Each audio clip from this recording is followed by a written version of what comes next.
झारखंड में विधानसभा चुनाव इस साल के अंत में होने हैं। इसकी तारीखों का ऐलान तो नहीं हुआ है, लेकिन राज्य की सियासत में जिस तरह से बगावत और दल बदलू तूफान आया है, उससे इस बात का अंदाजा लगाना आसान है।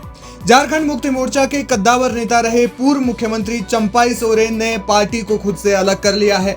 अभी उन्होंने किसी पार्टी का दामन नहीं थामा है, लेकिन इसके पुरजोर कयास लगाए जा रहे हैं कि वे भारतीय जनता पार्टी के साथ ही जाएंगे। अब अगर ये कयास वास्तविकता में बदलते हैं तो राज्य में जेएमएम के लिए मुश्किलें खड़ी हो जाएंगी और इसे बीजेपी के लिहाज से एक मास्टर स्ट्रोक माना जाएगा। कहा जा रहा है कि चंपाई सोरेन को साधने के पीछे बीजेपी की एक बड़ी रणनीति है, आदिवासी वोट बैंक को साधना, क्योंकि राज्य में आदिवासी सीटों पर बीजेपी की स्थिति बहुत खराब है। इतनी खराब कि झारखंड में आदिवासी उम्मीदवारों के लिए आरक्षित 28 सीटों में से बीजेपी के पास सिर्फ 2 विधायक है। हालांकि पार्टी के पास बाबूलाल मरांडी और अर्जुन मुंडा जैसे बड़े चेहरे हैं, लेकिन ये बड़े चेहरे ऊंची दुकान फीका पकवान साबित हुए हैं। लोकसभा चुनाव में तो अर्जुन मुंडा केंद्रीय मंत्री और पूर्व में झारखंड के सीएम रहते हुए अपनी सीट तक नहीं बचा पाए। ऐसे में बीजेपी को एक बड़े चेहरे की तलाश थी जिनका प्रभाव राज्य की ज्यादातर सीटों पर हो, और अगर ऐसे में चंपाई सोरेन बीजेपी में शामिल होते हैं तो इससे भाजपा को राज्य में उनके रूप में एक बड़ा आदिवासी नेतृत्व मिल जाएगा। लेकिन सवाल यह है कि चंपाई सोरेन को साधना बीजेपी के लिए क्यों और कितना जरूरी साबित हो सकता है, और इसके अलावा यह भी जानना जरूरी है कि इसका झारखंड की राजनीति पर कैसा प्रभाव पड़ेगा। इस सवाल का जवाब जानने के लिए झारखंड के राजनीतिक माहौल को समझते हुए थोड़ा पीछे चलते हैं।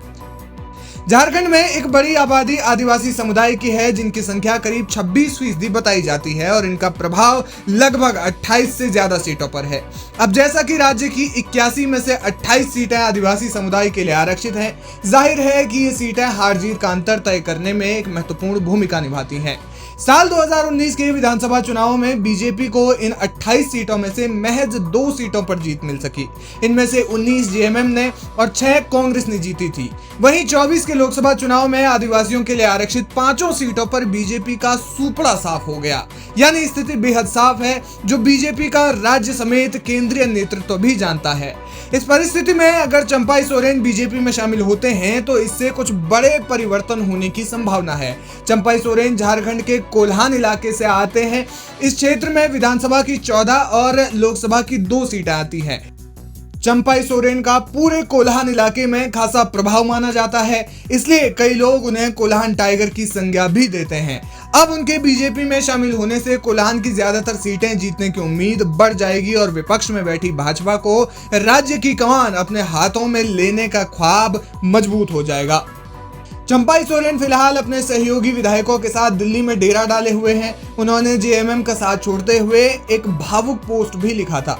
उन्होंने लिखा कि सीएम बनते समय उन्होंने पूरी निष्ठा के साथ काम किया, लेकिन उन्होंने कहा कि जब मेरे कार्यक्रमों को रद्द करवाया गया तो ये उनके लिए अपमानजनक था। उन्होंने कहा कि पिछले 4 दशकों के अपने बेदाग राजनीतिक सफर में मैं पहली बार भीतर से टूट गया। समझ नहीं आ रहा था कि क्या करूं।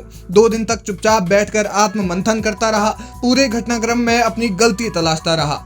सत्ता का लोभ रत्ती भर भी नहीं था, लेकिन आत्मसम्मान पर लगी इस चोट को मैं कैसे दिखाता, अपनों के दिए गए दर्द को कहां जाहिर करता। इसलिए अंत में विकल्प तलाशने के लिए मैं मजबूर हो गया।